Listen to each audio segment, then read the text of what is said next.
Kita sudah sampai pada tutorial yang ke-6, yaitu elemen table. Untuk rekan-rekan yang ingin mendapatkan notifikasi tutorial terbaru dari saya, jangan lupa ya klik tombol subscribe. Tabel digunakan untuk menampilkan data dalam format kolom dan baris. Ya, rekan-rekan bisa lihat contohnya di sini. Perhatikan di sini tabel terdiri dari dua bagian utama, yaitu bagian header. Ya, dalam contoh ini tuh ada 4 ya, header 1, header 2 dan sampai header 4. Dan juga bagian data yang terdiri dari sel-sel. Ada sel 1,1 yaitu menunjukkan sel pada baris 1, kolom 1. Kemudian sel 1,2 itu berarti sel pada baris pertama, kolom kedua, dan seterusnya. Sekarang kita akan beralih ke code editor ya untuk melihat bagaimana caranya membuat tabel elemen. Untuk membuat tabel elemen kita menggunakan tag table seperti ini. Ya, ini tag yang digunakan untuk membuat tabel. Sekarang saya akan membuat headernya. Ini baris untuk header, kemudian kolom untuk masing-masing header.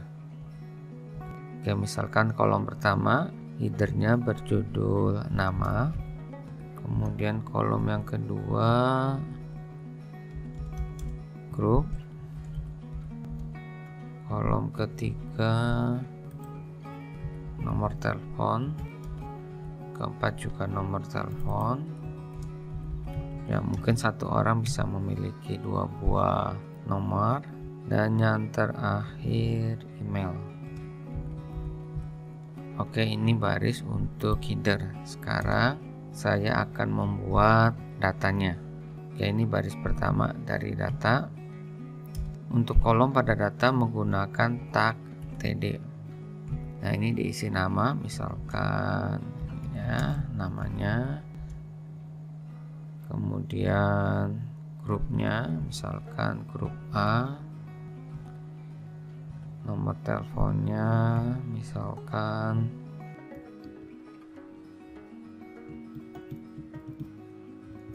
nomor telepon kedua,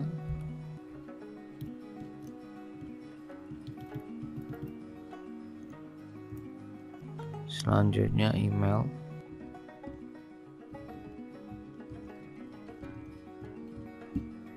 Oke, saya isi satu baris data. Kita lihat terlebih dahulu ya hasilnya. Ya, ini tabel yang barusan kita buat. Bentuknya masih acak-adut, tapi nggak apa-apa, nanti kita akan perbaiki sedikit demi sedikit.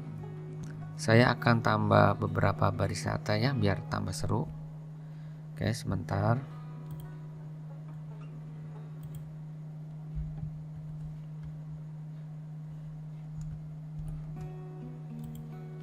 Ya, datanya sudah bertambah. Kita kembali ke code editor untuk melihat lebih detail cara penulisannya ya.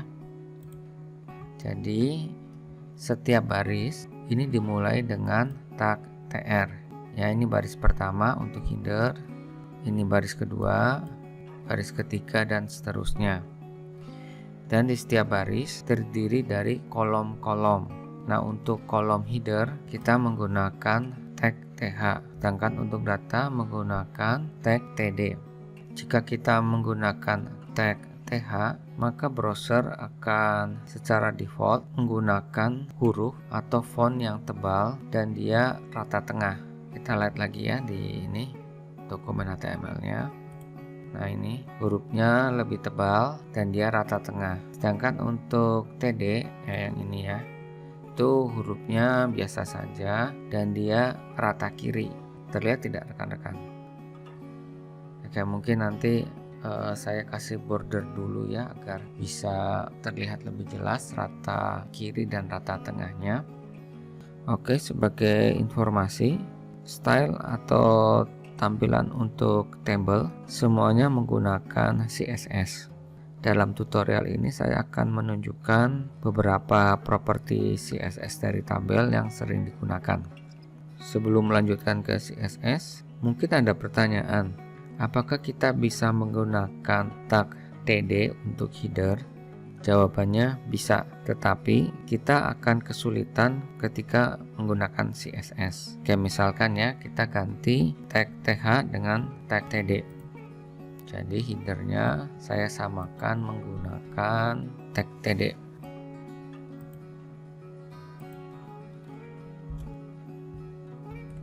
Ya, sudah sama. Kita perhatikan ya, ini tabelnya jadi seperti apa. Nah, headernya ini hurufnya tidak lagi tebal dan dia rata kiri. Nah, sekarang misalkan kita tetap menggunakan TD dan kita menginginkan headernya memiliki format yang berbeda, kita harus menambahkan style sebagai berikut. Stylenya saya taruh dalam elemen head.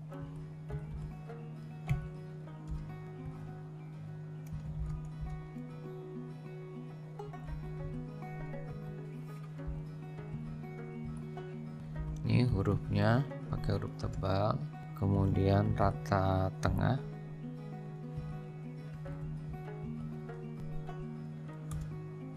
Selanjutnya saya akan memberikan background color untuk headernya.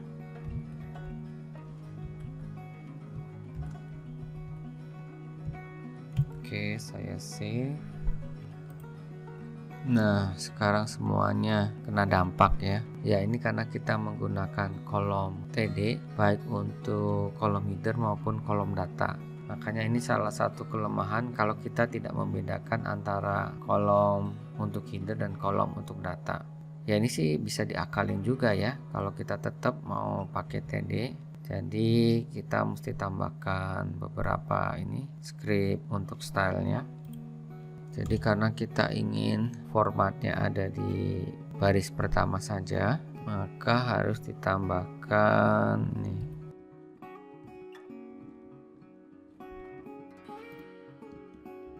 Oke, saya save. Coba kita buka ya itu dokumen HTML-nya. Nah, sekarang yang berubah hanya bagian headernya saja. Bandingkan jika kita menggunakan TH ya untuk headernya.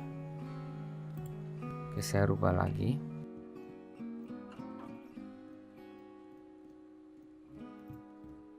Maka CSS scriptnya jadi lebih simpel.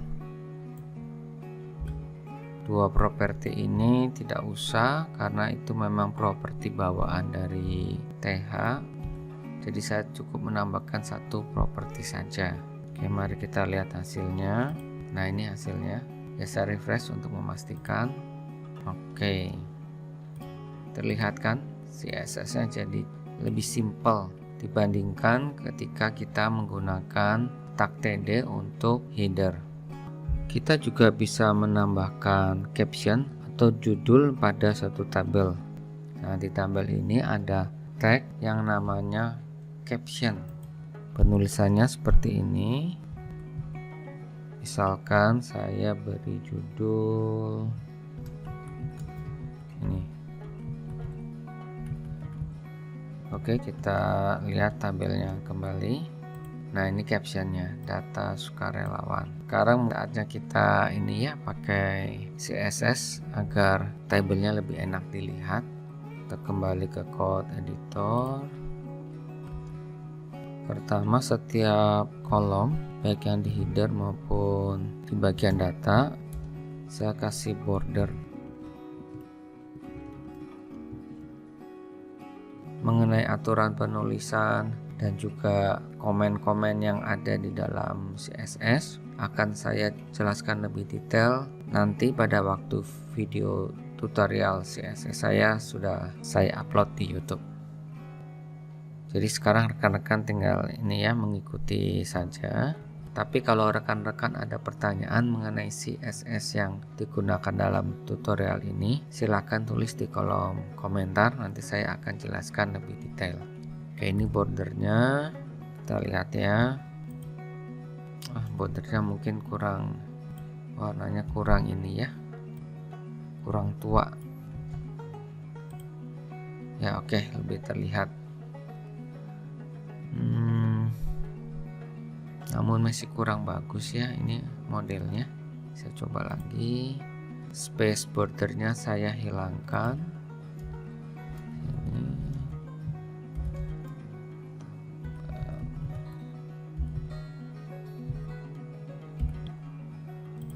Ya, terlihat lebih bagus. Terus kemudian ini datanya terlalu mepet-mepet ya. Oke, saya akan tambahkan space di masing-masing sel.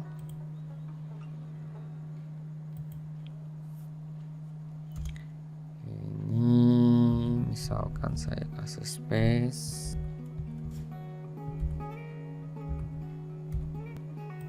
Ya, cukup enak dilihat. Oh ya, satu lagi captionnya ya. Saya kasih huruf tebal.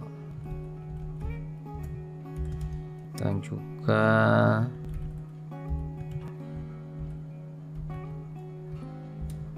juga hurufnya saya akan perbesar.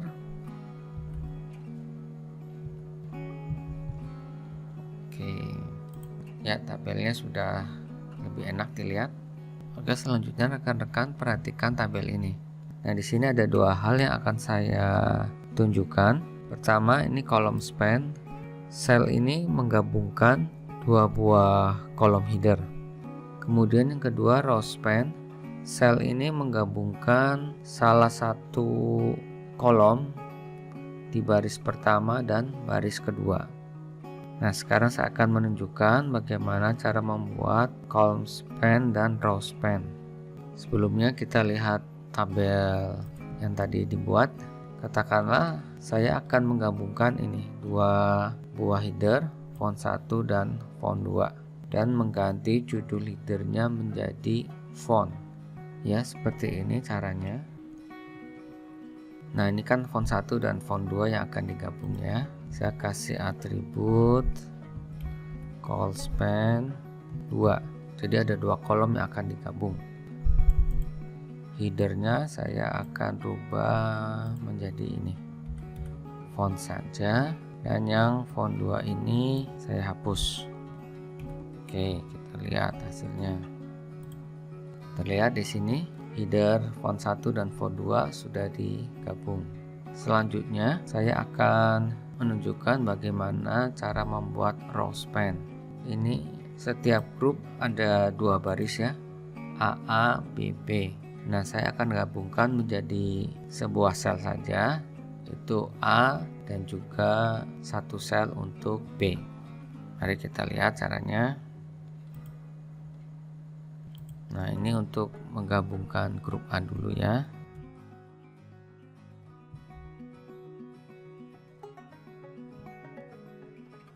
Karena ada dua sel yang akan digabung untuk grup A, kita tulis row span-nya 2. Nah, grup A yang ada di row di bawahnya harus dihapus. Demikian juga untuk yang B, sama row span-nya 2, yang di bawahnya juga dihapus. Oke, kita lihat dokumen HTML-nya. Ya, seperti ini. Oke, tutorial untuk elemen tabel sampai di sini. Jika masih ada yang belum mengerti atau ada pertanyaan lain mengenai tutorial ini, silakan isi kolom komentar. Sampai jumpa di tutorial berikutnya.